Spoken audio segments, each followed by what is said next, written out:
지속가능한 내일 한화.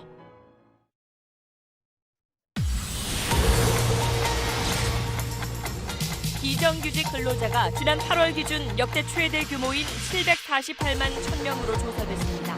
통계청은 국제 기준으로 조사 방식을 바꾸면서 1년 전보다 87만 명이 급증했다고 설명했습니다. 검찰이 차량 호출 서비스 타다를 불법으로 규정한 데 대해 국내 스타트업 기업들이 입장문을 발표했습니다. 500여 개 기업이 모인 코리아 스타트업 포럼은 정부와 국회, 검찰의 압박 속에 국내 스타트업 업계가 죽어가고 있다고 주장했습니다. 북한이 금강산 관광과 관련해 실무 협의를 하자는 우리 측 제안을 거부했습니다. 북한은 당초 주장했던 문서 교환 방식의 협의를 고집하면서 협의 대상도 남측 시설 철거의 계획과 일정만으로 제한했습니다. 올해 프로야구 한국 시리즈에서 준우승을 거둔 키움 히어로즈 구단이 2군 선수들에게 분식을 식사로 제공하는 등 열악한 대우를 해온 것으로 드러났습니다. 아침 저녁으로는 분식집 식사에, 점심은 수준 이하의 밥차에 너무 안타깝고 속상합니다. 그러면서 구단 대표와 자문 변호사는 수억 원의 연봉과 월 수천만 원의 자문료를 챙겼습니다. 단독 취재했습니다. 오늘 하루 전국에 때이른 가을 황사가 불어닥쳤습니다. 곳곳에서 미세먼지 농도가 매우 나쁨 수준까지 떨어졌습니다. 부산에서 중고 가구를 사겠다면서 여성이 혼자 사는 집을 방문했던 20대 남성이 판매자인 여성을 폭행해 숨지게 했습니다. 경찰이 이 남성을 구속하고 정확한 사건 경위를 조사하고 있습니다. 강원도 강릉에서 최근 터무니없는 금액의 수도요금 고지서가 발급되고 있습니다. 한 사무실은 한 달 동안 13톤의 물을 썼다며 5억 원의 수도요금을 부과받았습니다.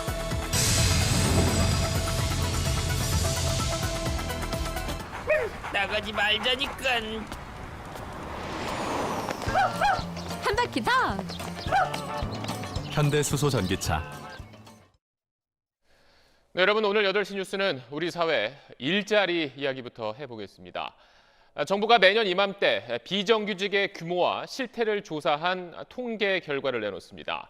그런데 올해 조사에서 비정규직 근로자가 1년 전보다 많이 늘어난 748만 명으로 집계됐습니다. 비정규직 근로자의 비중도 전체 36%로 12년 만에 가장 높았습니다. 정부는 통계 조사 방법이 바뀌어서 그런 거라며 지난해와 비교하는 건 불가능하다고 강조했습니다. 오늘 첫 소식 박민아 기자입니다. 비정규직 실태 조사 결과 발표에 이례적으로 통계청장이 직접 나섰습니다. 비정규직이 1년 새 86만 7천 명 늘어 역대 최대를 기록하고 임금 근로자에서 차지하는 비중도 36.4%로 2007년 이후 최고인 점을 설명하기 위해서입니다. 고용 예상 기간 등 기간 기준 강화에 따라 임금 근로자를 세분화하였는데 그 영향으로 과거 경활조사에서 포착되지 않았던 기간제 근로자가 추가로 포착되어 과거 조사에서 정규직이라고 답했던 사람들이 고용 예상 기간까지 추가로 물으니 계약 기간이 사실상 정해져 있음을 자각하고 응답을 바꿨다는 겁니다. 통계청은 조사 기법 변경만으로 추가로 포착된 기간제 비정규직을 35만에서 50만 명으로 추산했습니다. 이 주장을 그대로 받아들여도 비정규직은 한 해 동안 36만에서 51만여 명 늘어난 게 됩니다. 이 숫자 자체도 최근 5년간 연간 증가 규모에 비하면 월등히 큽니다. 취업자 수가 전반적으로 늘어남에 따라서 비정규직 그 비율만큼 늘어난 부분, 그다음에 최근에 그 재정의 일자리 사업 확대, 기타 제도 관행 개선 요인 등이 여러 가지가 복합적으로 작용했다고 봅니다. 고용의 질에 대한 우려를 낳게 하는 통계는 더 있습니다. 임금 근로자의 평균 근속 기간은 5년 11개월로 지난해보다 2개월 줄었습니다. 또 정규직과 비정규직의 월 평균 임금 격차는 143만 6천 원으로 7만 1천 원 더 벌어진 것으로 나타났습니다. SBS 박민아입니다. 공수처법 비롯한 검찰 개혁 법안을 국회 본회의에 넘기는 시점이 12월 3일로 결정됐습니다. 정치권이 충분히 합의하라는 게 문희상 국회의장의 메시지인데 여야는 그럴 뜻이 없어 보입니다. 백운 기자입니다. 문희상 국회의장은 공수처법을 비롯한 검찰개혁 법안 4건을 12월 3일 국회 본회의에 부의하기로 했습니다. 당초 오늘 부의할 거란 예상을 깬 건데 여야의 협상의 시간을 주기 위해서라고 설명했습니다. 여야가 꼭 이 기간에 합의를 해라. 거기에 방점이 있다고 보면 되겠습니다. 공수처법 우선 처리를 추진하던 민주당은 실망감을 감추지 않았고 원칙을 이탈한 해석이다. 그래서 매우 유감스럽다 이렇게 생각을 하죠. 한국당은 한국당대로 12월 3일도 법에 어긋난다고 반발했습니다. 1월 말에 부의할 수 있는 게 저희의 법 해석입니다. 문 의장의 바람과 달리 오늘 하루 여야의 모습도 협치와 거리가 멀었습니다. 야당 교섭단체 연설에선 서로를 향한 비난과 야유가 난무했고 내로남불과 이중성은 더욱 치를 떨게 만듭니다. 예산심사에 돌입한 예결위원회는 한국당 경제정책을 비판한 기재부 문건을 놓고 여야가 실랑이만 하다 파행했습니다. 선거법 개정안은 다음 달 27일 본회의에 자동 부의되고 내년도 예산안 처리 법정 시한은 12월 2일입니다. 결국 12월 초까지 검찰개혁법, 선거법, 예산안 일괄 타결을 위해 민주당은 소수야당 공조를 모색하고 한국당은 총력 저지에 나서는 양상이 이어질 것으로 보입니다. SBS 백운입니다. 금강산에 있는 남측 시설을 철거하는 문제를 협의하기 위해서 실무회담을 하자는 우리 쪽 제안을 북한이 하루 만에 거부했습니다. 직접 만날 필요 없이 문서를 통해서 이야기하자고 다시 주장했습니다. 이 내용은 안정식 북한 전문 기자입니다. 정부의 실무회담 제안에 대한 북한 답신은 만 하루 만에 나왔습니다. 북한은 오늘 오전 개성 연락사무소를 통해 통일부와 현대아산에 보낸 통지문에서 우리 측의 실무회담 제안을 거부하면서 문서 교환 방식의 합의를 다시 주장했습니다. 북측은 시설 철거 계획과 일정과 관련해서 우리 측이 제의한 별도의 실무회담을 가질 필요 없이 문서 교환 방식으로 합의할 것을 주장하였습니다. 남북 대표단이 만나서 현안을 풀어보자는 우리 정부 제안에 대해 만날 필요가 없다는 뜻을 다시 확인한 것입니다.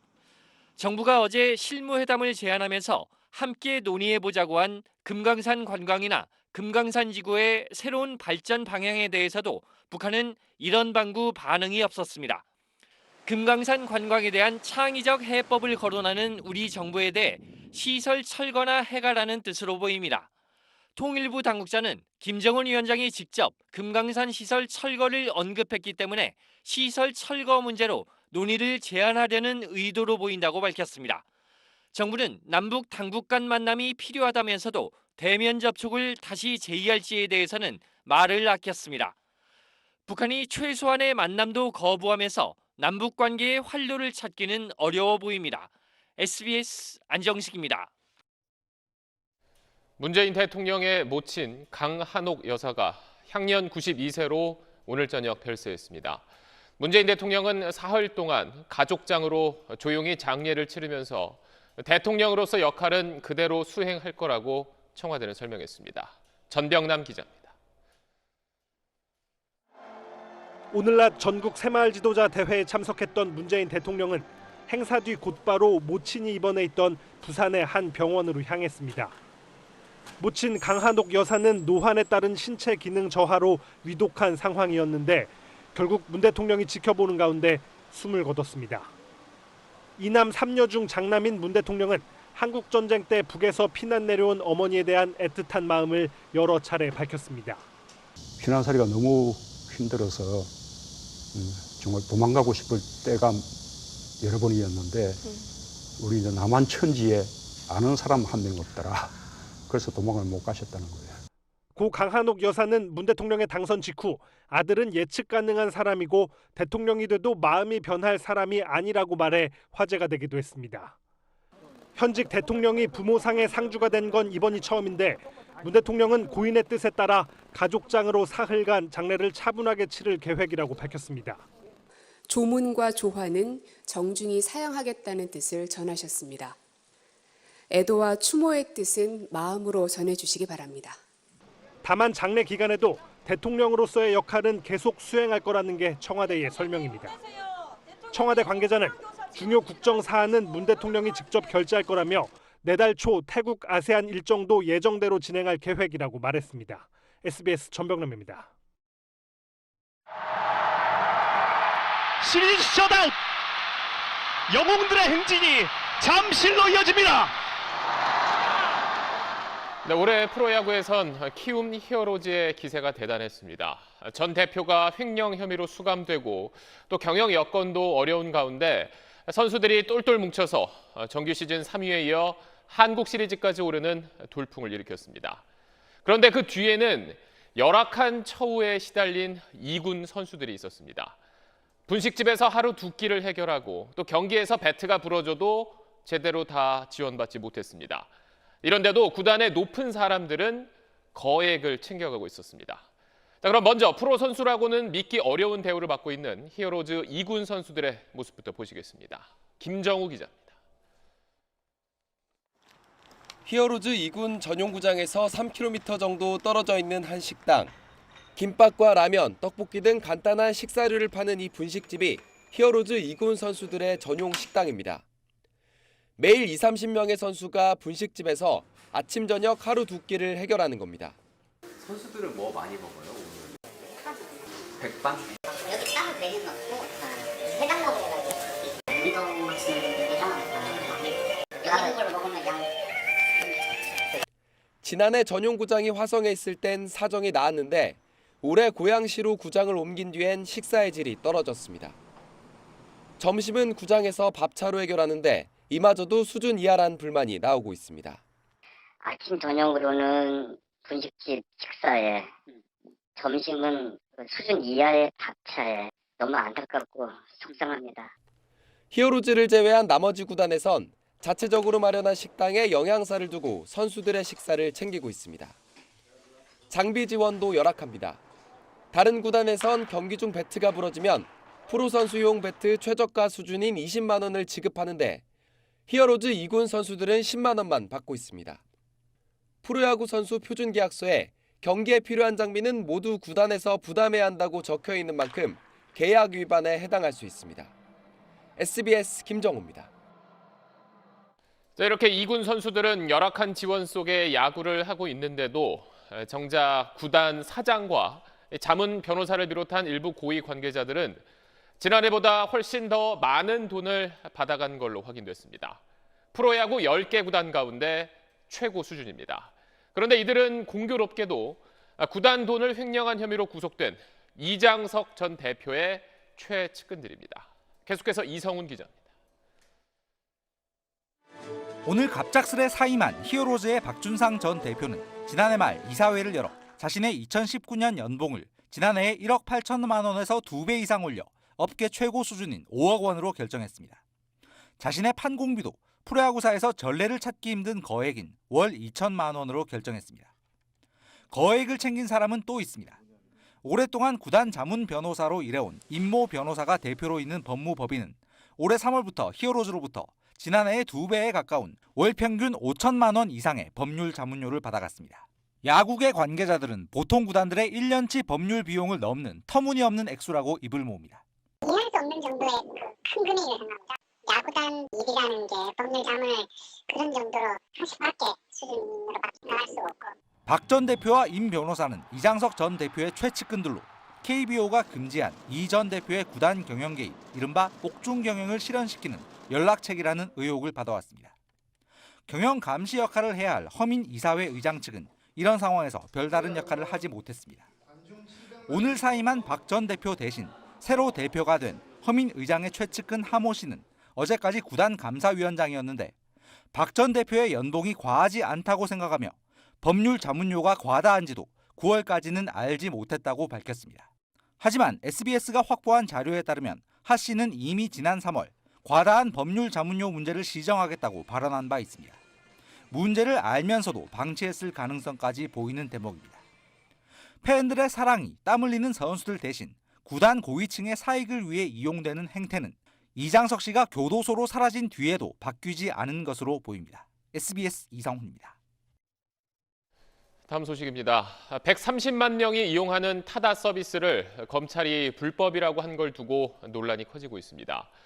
타다 측은 사전에 국토부 사람 만나서 법률 검토까지 다 받았다며 억울하다고 했고 택시업계는 당장 이 타다 서비스를 멈춰야 한다고 주장했습니다.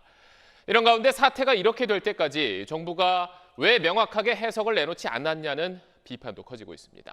먼저 김도균 기자입니다. 할 말은 많지만 하지 않겠다. 이재용 소카 대표는 어젯밤 SNS에 이런 말과 함께 신산업 육성에 대한 문재인 대통령의 발언을 인용해 우회적으로 불만을 표출했습니다. 타다 운영사인 박재욱 VCNC 대표도 오늘 사업을 시작하며 국토부 관계자도 만났고 법률 검토도 받았었다며 억울함을 호소했습니다.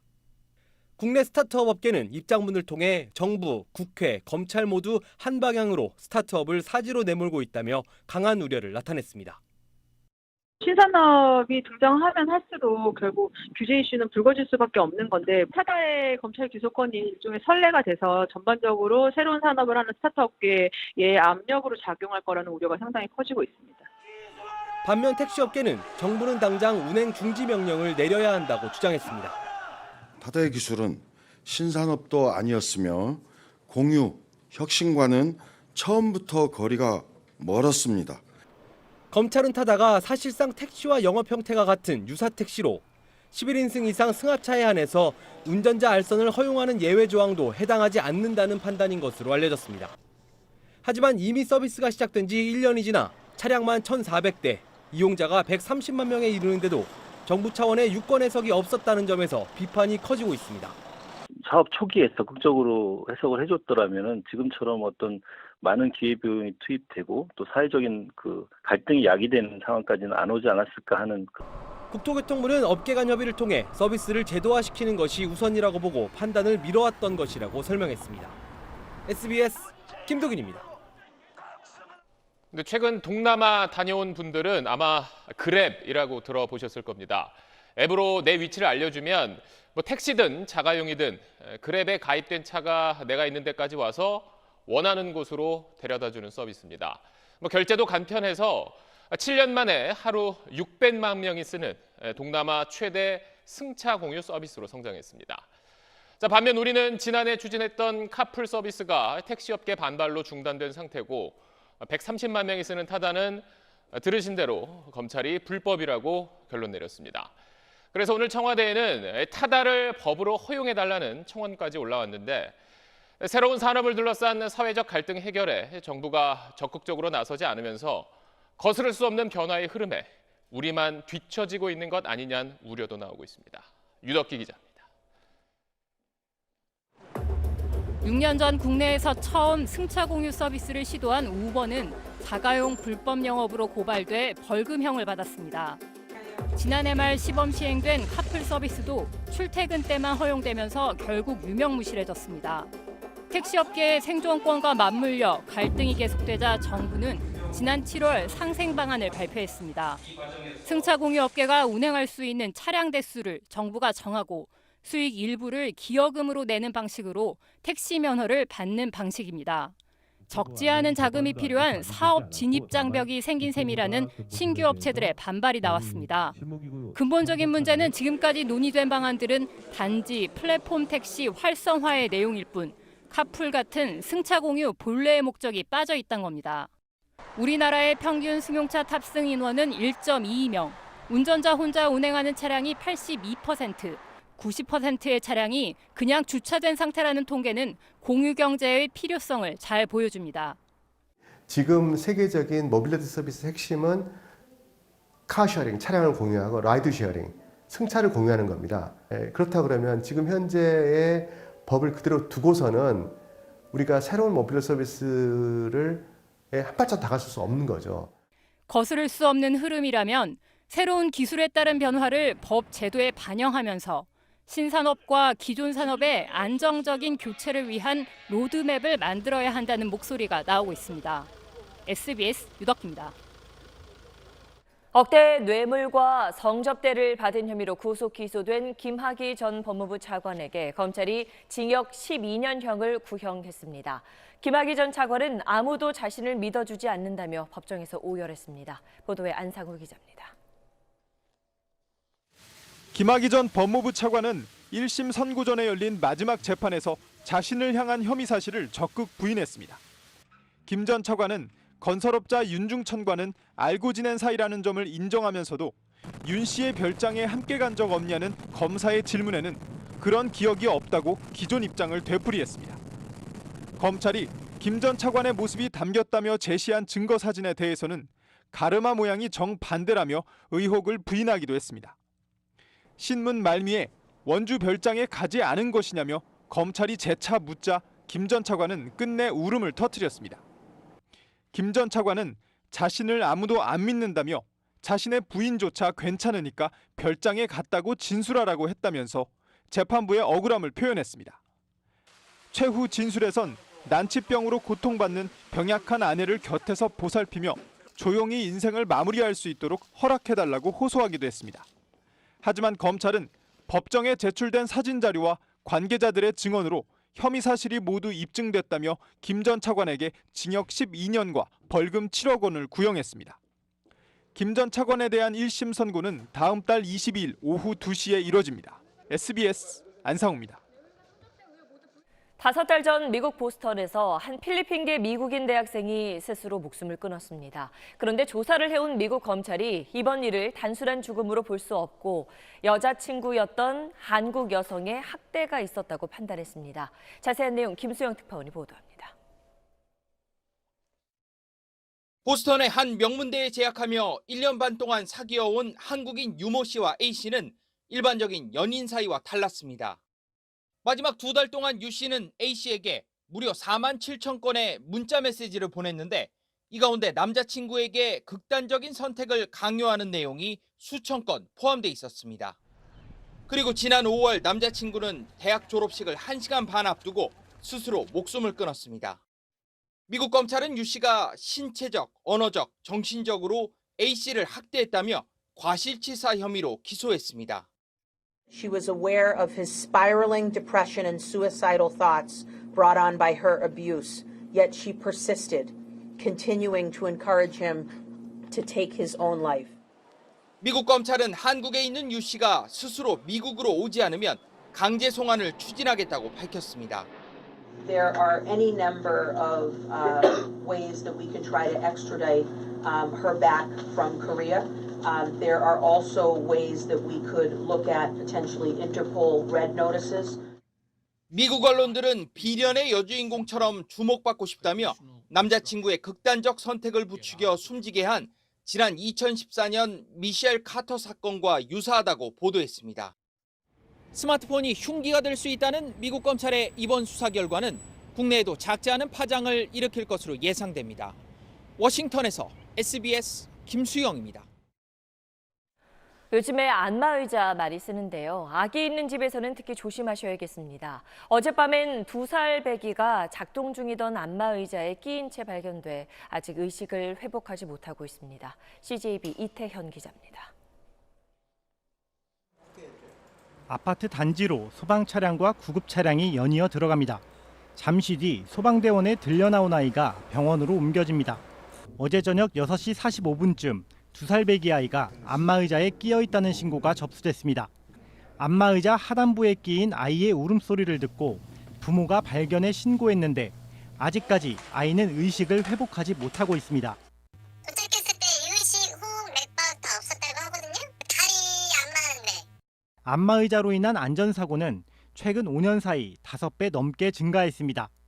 예전에는 안마의자 안전사고의 절반 가까이가 60세 이상 고령자에게 일어난 데 반해 최근에는 10세 미만의 아이들이 다치는 사례가 급증하는 추세입니다. 리모컨을 통한 조작이 가능하고 일단 작동될 경우 안마의자의 강한 압박을 이겨내기 쉽지 않은 어린이들은 위험할 수 있습니다. 안마의자에 올라갔다가 떨어져 머리에 뇌진탕을 입거나 팔이 골절된 사례가 있었고 안마의자의 틈새에 손이나 발목이 끼어 다친 사례도 있었습니다. 가정 내 어린 자녀가 있다면 기기 사용 후에는 전원을 반드시 차단하여 사고가 발생하지 않도록. 한편 어린이뿐 아니라 고령자나 골다공증 디스크 환자들은 안마의자로 인한 안전사고에 각별한 주의가 필요합니다. CJB 뉴스 이태현입니다.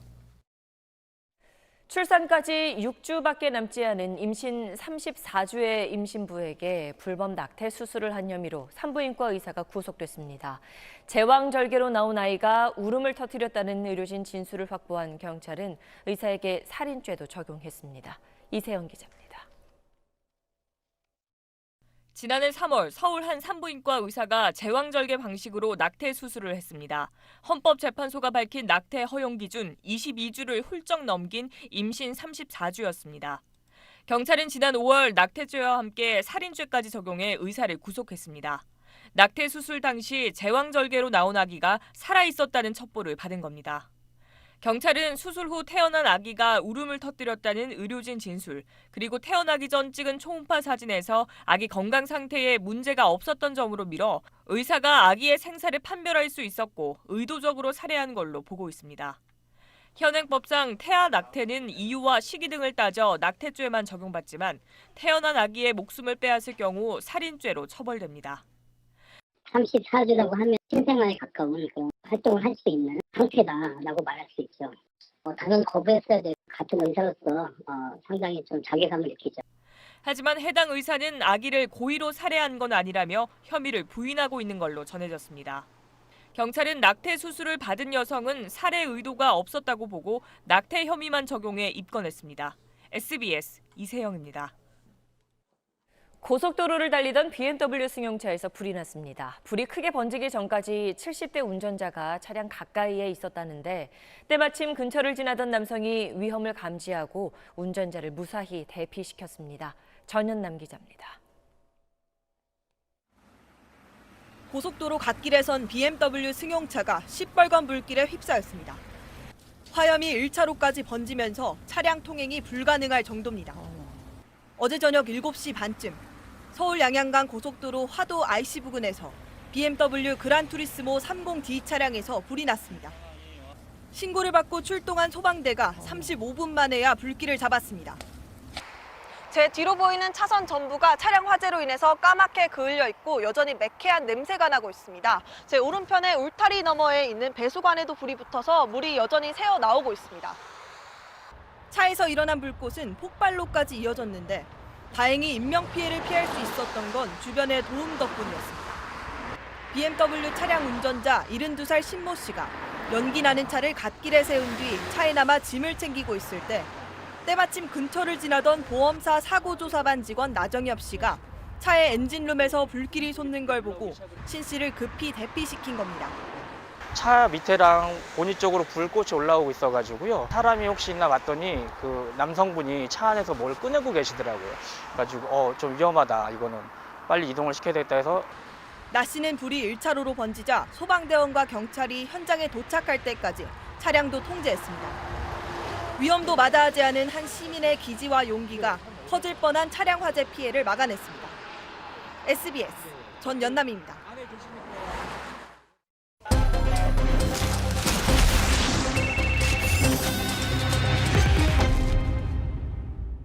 경기도의 한 아파트에서 택배기사들에게 배달하려면 1년에 5만 원씩 돈을 내라고 한다는 제보가 들어왔습니다. 아파트 출입에 필요한 카드키를 돈을 받고 빌려준다는 건데 너무한다는 비판이 나옵니다. 정준호 기자가 제보 내용 취재했습니다. 경기도 양주 신도시의 한 아파트 단지. 두 손 가득 배달 상자를 든 택배기사가 카드키를 찍고 아파트 공동현관으로 들어갑니다. 입주민도 아닌데 카드키는 어디서 난 걸까? 보증금 2만 5천 원에 6개월마다 사용료 2만 5천 원씩 내고 쓰고 있다고 말합니다. 고객님들이 안 계시는 경우도 많고 여기서 배달을 하려면 그 키가 꼭 필요하기 때문에. 택배기사뿐만 아니라 우유, 신문 배달 일을 하는 사람들도 대부분 울며 겨자 먹기로 아파트 카드키를 돈 내고 씁니다. 3년 전 아파트 입주 때부터 이어져 온 관행입니다. 아파트 관리사무소 측은 택배가 매달 2만 건에 달해 엘리베이터 사용이 적지 않아 입주민 대표회의에서 사용료를 받기로 결정한 것이라고 밝혔습니다. 현장에서 만난 주민의 말은 다릅니다. 와, 좀 심하다. 모르셨어요? 근데 그걸 전혀 몰랐는데. 택배 기사님들 그 비용 얼마나 남는다고 거기서 그거를 땡겨 먹어요. 경기도는 지난해 12월 배달 시 엘리베이터 사용료를 부과하지 못하도록 관련 시행령을 개정해달라고 국토교통부에 건의했지만 관련법에 근거 조항이 없는 데다 일반화하기 어렵다는 이유로 거부됐습니다. 택배 한 건당 기사가 받는 수익은 약 700원. 출입카드 연간 이용료로 5만 원을 내고 나면 이 아파트의 70건가량을 사실상 무료 배송해주는 셈입니다. 뭐 여유로운 사람이 배달하는 경우는 없잖아요. 1년에 5만 원씩을 낸다는 것 자체가 좀 이제 화도 나고 불쾌합니다. 아파트 측은 취재가 시작되자 다음 달 주민회의 때 사용료 부과 여부를 재논의하겠다고 밝혔습니다. SBS 정준호입니다. 평범한 한 사무실에 한 달 수도 요금으로 5억 원을 내라는 고지서가 날아왔습니다. 뭔가 잘못됐다고 항의하자 그럼 이번엔 690원만 내면 된다는 답변이 돌아왔다는데요. 황당한 수도 요금 고지서 어떻게 된 일인지 G1 김도환 기자가 취재했습니다. 강릉 지역의 한 사무실인데 이번 달 수도 요금이 황당하게 고지됐습니다. 5억 2,500만 원이 나왔습니다. 한 달 사용량이 무려 12만 8,182톤으로 계산됐습니다. 사무실 한 곳에서 코엑스 아쿠아리움 51개를 채우고도 남고 일반적인 살수차 25,600대가 와도 모자랄 만큼 수돗물을 썼다는 겁니다. 전화해서 따지니까 검침원이 실측한 계량기 숫자를 단말기에 과다하게 입력해서 발생했다며 바로 고쳐줬는데 이번엔 690원이 나왔습니다. 이건 또 너무 적어서 물어봤더니 답이 더 황당했습니다. 안 그래도 보통 6, 7천 원 하던 요금이 최근 2만 원 넘게 나와서 이상하다 했었는데 검침 착오 때문에 그간 요금을 더 받았다면서 당분간 기본 요금만 부과하겠다는 해명이었습니다. 2만 원대가 나오고 엄청 많이 뜨면 마다를 좀 물어줘서 그랬나 싶어서 한 번은 인정을 했는데 계속 나오는데 그러다 5억 원이 나오네? 근데 저기 올려져 있고 이럴 돈 없어요 그랬거든요. 지난 6월 강릉 지역 수도 검침원들이 직고용을 요구하며 파업에 들어간 뒤 강릉시엔 이런 수도요금 관련 민원이 폭주하고 있습니다. 상식으로 이해가지 않는 요금이 나와도 그대로 고지하고 전화해서 따지면 고쳐주고 아님 말고식입니다. 5만 7천 건이 넘는데 그거를 요금이 한꺼번에 뛴다고 해서 제가 하나하나 확인을 할 수가 없어서 일단은 그분들이 하신 거를 저희는 믿고서 일단 고지를 한 다음에 그 민원인께서 잘못된 거를 확인하시면 저희가 또 현장 나가서 다시 확인해서 수정을 해드리거든요. 검침 노동자들은 시민 불편이 심해지고 있다면서 최근 업무에 복귀했습니다. G1 뉴스 김도환입니다. 중고 물건 사고 팔 때 부피가 큰 건 직접 보고 거래하는 경우가 많은데요. 중고 가구를 사겠다며 물건을 보러 간 남성이 시비 끝에 여성을 때려 숨지게 한 일이 있었습니다. KNN 황보람 기자입니다. 지난 21일 부산의 한 아파트에서 30대 여성이 살해당했습니다. 경찰에 붙잡힌 피의자는 25살 A씨. A씨는 여성이 중고물품 거래 사이트에 내놓은 가구를 보기 위해 여성의 집을 찾아갔습니다. 집 안에서 두 사람은 가구 가격을 놓고 시비가 붙었고 A씨는 여성에게 둔기를 휘둘러 살해한 것으로 추정됩니다. A씨는 범행 직후 여성의 휴대폰으로 여성의 가족들에게 당분간 연락이 어려울 것 같다는 문자 메시지를 보내는 치밀함도 보였습니다. 경찰은 A씨를 구속하고 계획 범행이었는지 등을 조사하고 있습니다. 그동안 중고물품 거래와 관련된 범죄는 돈을 주지 않고 잠적하는 등의 경우가 많았는데 이처럼 살인까지 이어진 경우는 이례적입니다. 전문가들은 중고물품 거래를 할 때 가급적 직거래를 피하는 것이 좋다고 조언합니다. 정말 개인 직거래는 하시면 안 돼요. 만약에 중고 거래를 하고 싶으면 에스크로 제도가 있는 안전 사이트를 이용하는 게 좋고요. 본인 스스로가 정말 조심해야 될 것 같습니다. 직거래를 할 땐 사람이 많은 장소가 좋고 집에서 해야 할 경우엔 가족, 친구 등이 함께 있는 상태에서 하는 것이 좋습니다. KNN 황보람입니다. 부동산을 산 뒤에 값이 오르면 3년 안에 다시 팔아서 시세 차익을 챙기는 거래가 계속 늘자 정부가 집중 단속에 나섰습니다. 부동산 시장을 불안하게 만든다고 본 겁니다. 실제로 지난 2013년부터 5년 사이에 그런 방식으로 벌어간 돈이 23조 원 가까이 됩니다. 손형한 기자입니다. 서울 강남의 한 부동산 중개업소에 정부 합동 단속반이 들이닥칩니다. 나가주십시오. 들어오시면 안 돼요. 네. 서울 집값이 계속 오르자 수상한 거래를 적발하러 나선 겁니다. 집값 상승의 배경엔 실수요보다는 단기간 시세 차익을 노리는 투기 수요가 개입돼 있다는 게 정부 판단입니다. 실제 국세청이 부동산 거래를 분석해본 결과 단기간 투자에 수익을 챙기는 경우가 크게 늘고 있는 것으로 나타났습니다. 매입한 뒤 3년이 안 돼 판 부동산 거래 건수가 2013년 11만 8천여 건에서 17년엔 20만 5천여 건으로 75%나 증가했습니다. 이들이 이런 식으로 챙긴 양도 차익이 22조 9천억 원에 달했습니다. 2년이 채 안 돼 팔아치운 초단타는 141%나 급증해 증가 속도가 더 빨랐습니다. 반면 부동산 실수요 변화를 가늠할 수 있는 전체 부동산 거래는 같은 기간 29% 증가에 그쳤습니다. 단기 매매는 실거주 목적보다는 시세 차익을 노린 투기적 거래 가능성이 높기 때문에 양도세 부담을 좀 더 늘리고 채무당국의 감시망을 좀 더 촘촘히 할 필요가 있습니다. 정부는 중개업소 합동조사를 연말까지 진행하면서 단타족 등 투기 의심 거래를 집중적으로 살펴본다는 계획입니다. SBS 손형환입니다. 주로 겨울이나 봄에 오던 황사가 오늘 한반도를 덮치면서 전국 대부분 지역에 미세먼지 주의보가 내려졌습니다. 특히 영남 지역은 내일 오전까지 하늘이 뿌옇겠습니다. 이렇게 때이른 가을 황사가 찾아온 이유를 정구희 기자가 전해드리겠습니다. 한강 다리와 여의도 건물들이 먼지에 갇혔습니다. 남산타워는 그림자만 희미하게 보입니다. 중국 북부와 몽골 남부에서 시작된 황사가 넓은 서해 바다를 먼지 밭으로 바꿨습니다. 높은 곳으로 올라보니 황사 먼지를 더 뚜렷하게 관찰할 수가 있습니다.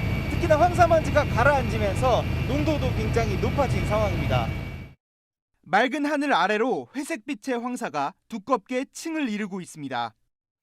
공기순환이 원활하지 않아 무거운 황사 먼지가 계속 쌓인 겁니다. 안면도 쪽에 조업을 나갔다 왔는데 시야도 좀 안 좋고 그래서 미세먼지도 좀 많아서 선원들도 그렇고 저도 그렇고 작업하는데 좀 영향이 있었습니다.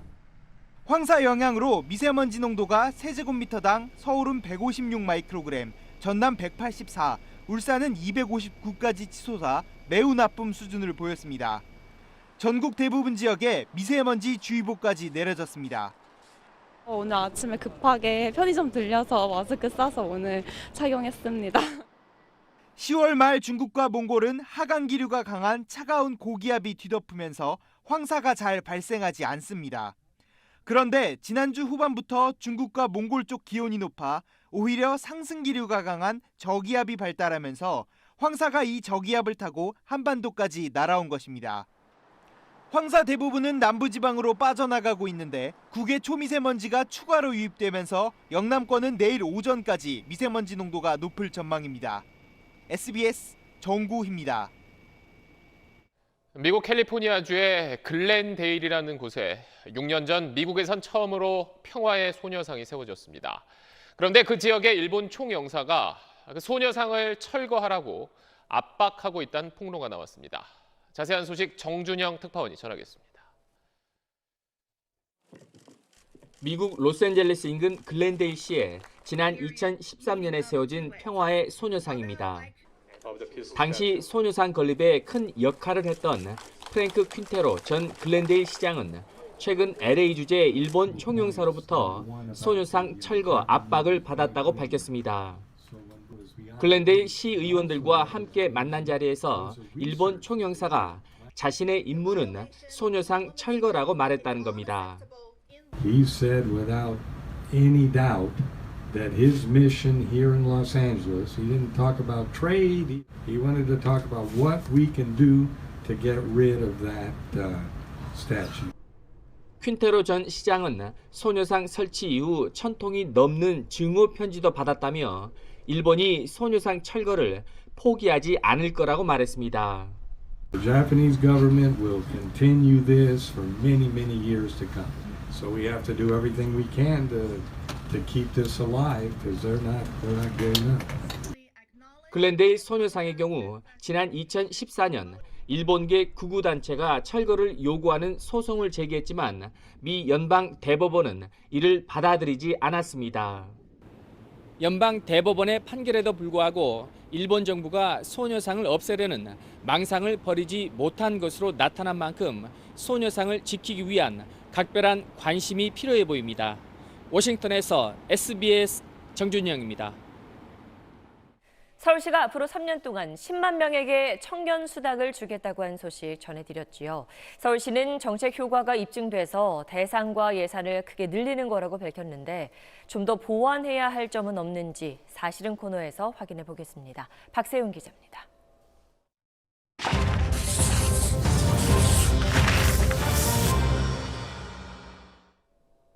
서울시 청년수당을 받는 대상은 만 19살에서 34살까지입니다. 졸업 후 2년이 지난 미취업 청년들한테 월 50만 원씩 최대 6개월간 지원합니다. 올해 7천 명이 혜택을 받거든요. 이걸 내년부터 3년에 걸쳐서 10만 명까지 늘리겠다는 계획입니다. 총 3,300억 원이 들어갈 예정입니다. 자, 이 제도 2016년부터 시작을 했는데 서울시는 지난 4년간 해봤더니 정책 효과가 입증이 돼서 예산을 확 늘리기로 했다고 설명했습니다. 근거는 이겁니다. 수당 받은 사람 가운데 47% 정도가 취업하고 창업하고 자리를 잡았다는 겁니다. 그런데 수당 안 받은 사람도요, 취업하고 창업한 사람 있겠죠. 사실은요, 이 두 집단을 비교를 해봐야 청년 수당 효과가 있는지 알 수 있을 텐데 그렇게는 안 했습니다. 수당을 받은 사람만 조사한 겁니다. 프랑스에도요, 서울시랑 비슷한 청년 보장이란 제도가 있습니다. 받은 집단, 안 받은 집단 비교 분석을 했습니다. 해봤더니 수당을 주면 취업률이 14%포인트 더 높아지더라. 예산 쓴 효과가 나더라. 이런 결과가 나왔고요. 지금 이 제도를 프랑스 전역에 확대 시행 중입니다. 서울시는 이런 게 없습니다. 서울시에 물어봤더니 수당을 받고 안 받고 두 집단을 비교하는 건 이 개개인의 상황이 다 다르기 때문에 비교가 무의미할 수 있다고 대답을 했습니다. 다만 프랑스 같은 비교 연구 결과는 내년 초에 나온다고 설명했습니다. 청년들의 기본소득, 이 청년수당을 확대하는 건 좋지만 큰 돈이 투입되는 만큼 이 정책 효과를 좀 더 철저히 비교 검증해서 공감대를 넓히는 작업이 선행돼야 할 것 같습니다. SBS 박세용입니다. 네, 약 20년 전까지만 해도 영화 한 편을 극장에 걸기 위해선 사전 심의를 거쳐야 했습니다. 창작과 표현의 자유를 억압했던 군사정권 시절의 통제수단이었는데 당시에 삭제당했던 영화 속의 장면들이 처음으로 공개됐습니다. 김영하 기자입니다. 1970년대 영화 검열실을 재현한 작은 방. 떨리는 손으로 빛바랜 서류들을 넘겨보는 이는 한국 영화계의 대선배들입니다. 애니메이션 또리 장군부터 임권택 감독의 서편제까지 실제 극장엔 걸리지 못했던 장면들입니다. 저 양떼를 따라가야지. 대사가 선동적이라는 이유로 싹둑. 이 세상에 믿을 게 어딨니? 사회를 부정적으로 묘사했다고 싹둑. 왜 이러는 거야? I love you. 내용이 선정적이라고 또 싹둑. 87년 민주화항쟁 이후 96년 영화 사전심의 위헌 결정 전까지 검열로 잘려나간 영화는 한국영상자료원이 확보한 것만 960여 편에 달합니다. 그 가운데 일부가 디지털 전환 작업을 거쳐 일반에 최초로 공개됐습니다. 금들이 우리를 괴롭히지 않았으면 우리 영화는 30년에서 50년을 더 앞질러 갔을 거예요. 봉준호가 50년 전에 태어났을 거라고요. 군사정권이 주도한 검열 관련 문서, 기록들은 공개된 것만 4천 건이 넘습니다. 저는 검열을 의식한 적이 없어요. 이 장면은 검열에 걸리겠지. 이런 잣대를 내가 내 스스로에게 내려버리면은 햇빛을 보지 못하거든요. 이런 척박한 환경 속에서도 우리 영화를 세계적인 수준으로 이끌어낸 건 영화인들의 뚝심이었습니다. SBS 김영하입니다. 이틀 뒤에 SBS의 사회공헌 지식나눔 프로젝트 SBS D 포럼이 열립니다. 올해는 우리 사회의 갈등을 깊게 들여다보는데요. 포럼을 앞두고 실시한 사회 갈등 관련 여론조사 결과를 먼저 전해드립니다. 임태우 기자입니다. 서초동과 광화문 집회는 물론 인터넷 커뮤니티와 SNS까지 사람들이 느끼는 우리 사회의 갈등 수준은 어느 정도일까? SBS D포럼이 의뢰한 여론조사 결과 83.1%가 우리 사회의 갈등이 크다라고 답했고 10명 중 6명은 갈등이 더 커질 것을 우려했습니다. 갈등의 원인으로는 편가르는 정치권 문화, 자기 의견만 옳다는 독선적인 태도 등이 꼽혔습니다. 공평하게 진행이 되고 있는가라는 거에 대한 의구심이 많이 있었고요. 요즘에 유행하는 내로남불이라고 하는 것처럼 우리 사회는 정치적 의견이 다르면 편하게 대화할 수 없고 중도적인 입장은 무시당하는 것으로 인식되고 있었습니다. 게다가 59.4%는 나를 대변해주는 정당이 없고 52.6%는 나와 생각이 비슷한 언론도 없다고 밝혔습니다. 갈등은 항상 있어 왔지만 지금은 이게 해결이 안 되는구나. 우리가 알고 있던 방식으로는 해결이 안 되는구나라는 것을 인식하게 되잖아요. 이번 조사는 지난 15일부터 17일까지 4일간 성인 남녀 1,000명을 대상으로 진행됐고 95% 신뢰 수준의 오차 범위는 플러스 마이너스 3.1%포인트입니다. 오는 31일 개막하는 SBS D포럼에서는 변화의 시작, 이게 정말 내 생각일까라는 주제로 어떻게 하면 우리가 생각이 달라도 어울려 살 수 있을지 다각도로 모색해 봅니다. SBS 임태우입니다.